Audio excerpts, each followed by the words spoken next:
और वर्षों वर्षों तक आपको मालूम है यूरोप और अमेरिका में झगड़ा होता रहा। 25 दिसंबर से नया साल शुरू हो और काफी दिनों तक वो चलता रहा। फिर झगड़े के बाद बदल के 1 जनवरी से नया साल शुरू होना बताया गया। अब 1 जनवरी से उनके यहाँ नया साल शुरू होता है, उसके पीछे का कारण पूछो, कुछ कारण नहीं मालूम है कि 1 जनवरी कोई नया साल क्यों होता है, 15 जनवरी को क्यों नहीं हो सकता, 20 को क्यों नहीं हो सकता, या मार्च में क्यों नहीं हो सकता, अप्रैल में क्यों नहीं हो सकता। वो कहते हैं कि बहुत लंबा झगड़ा था 25 दिसंबर और 1 जनवरी के बीच में, वो झगड़ा सुलझ गया, 1 जनवरी कर लिया गया। 25 दिसंबर को तो फिर भी अर्थ उनके यहाँ समझ में आता है, ईसा मसीह से जुड़ा हुआ है, लेकिन 1 जनवरी तो कुछ भी समझ में नहीं आता किससे जुड़ा हुआ है। और इस देश में ऐसा बेहूदगी वाला हिसाब किताब बन गया है कि 31 दिसंबर की रात को और 1 जनवरी की सुबह देश के मुंबई, दिल्ली, मद्रास, बेंगलोर आदि आदि बड़े शहरों में होटल बुक किए जाते हैं, रात भर पार्टियां चलती हैं, कान फोड़ू संगीत बजाया जाता है और पता नहीं क्या क्या सब व्यभिचार किया जाता है। वो नए वर्ष मनाने का हमने पूरा नकल करके पश्चिम से या यूरोप अमेरिका से अपने जीवन में बसा लिया। और भारत में अगर हम नए वर्ष की बात करें तो भारत के अलग अलग क्षेत्रों में नए वर्ष मनाने की अलग अलग परंपरा है।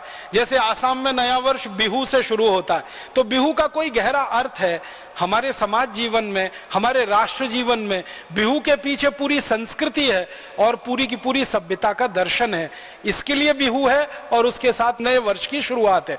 इसी तरह दक्षिण में हम चले जाएं तो मानते हैं कि ये दिन खास है, ये दिन खास है। उत्तर में, दक्षिण में, पूर्व में, पश्चिम में।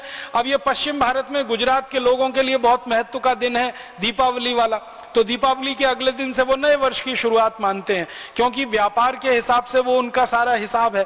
तो हर जगह भारत में नया वर्ष है, वो चाहे तमिलनाडु का हो, चाहे आसाम का हो, गुजरात का हो, या हमारे इधर लोहड़ी होती है पंजाब में, लोहड़ी से नए वर्ष की शुरुआत मानी जाती है। तो सब जगह कुछ ना कुछ विशेष आधार है और उसके पीछे पूरा दर्शन है। यूरोप और अमेरिका में तो न कोई आधार है न कोई दर्शन है, फिर भी हमने नकल करके 1 जनवरी को नया वर्ष मनाना शुरू कर दिया।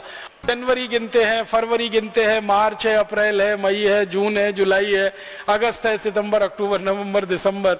ये पूरी की पूरी अंग्रेजियत की पद्धति है, विदेशी पद्धति है। हम भूल गए हैं। सामान्य रूप से आज की पढ़ाई में से पढ़कर निकलने वाले विद्यार्थियों को चैत्र, वैशाख, ज्येष्ठ, आषाढ़, सावन, भाद्रपद, कार्तिक ये महीने याद नहीं है। जनवरी, फरवरी, मार्च सबको याद।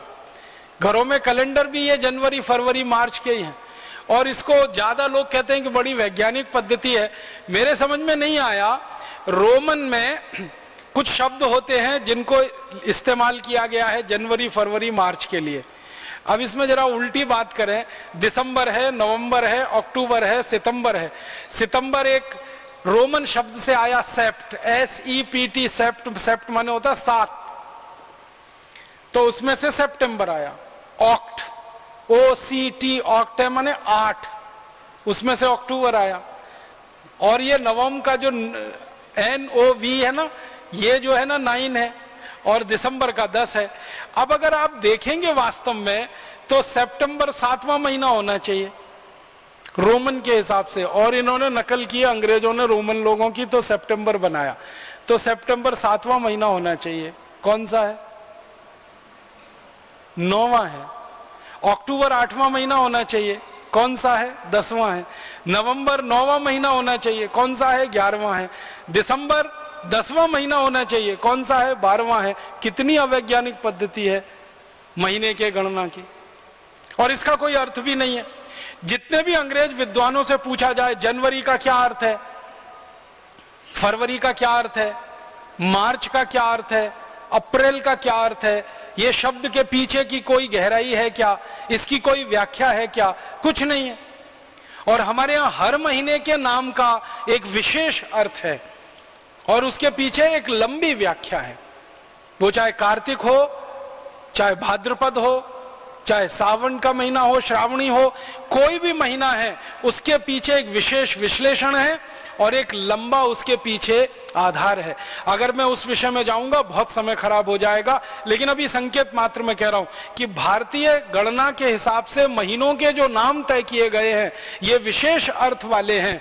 अंग्रेजी पद्धति से जो हम नामकरण करते कोई अर्थ ही नहीं है और कोई बताता भी नहीं है उनके बारे में। दोस्तों, सबसे पहले तो चैनल सब्सक्राइब करें, फिर लाइक, कमेंट और शेयर करें। और हाँ, हमारा एंड्रॉयड ऐप डाउनलोड करना ना भूलें।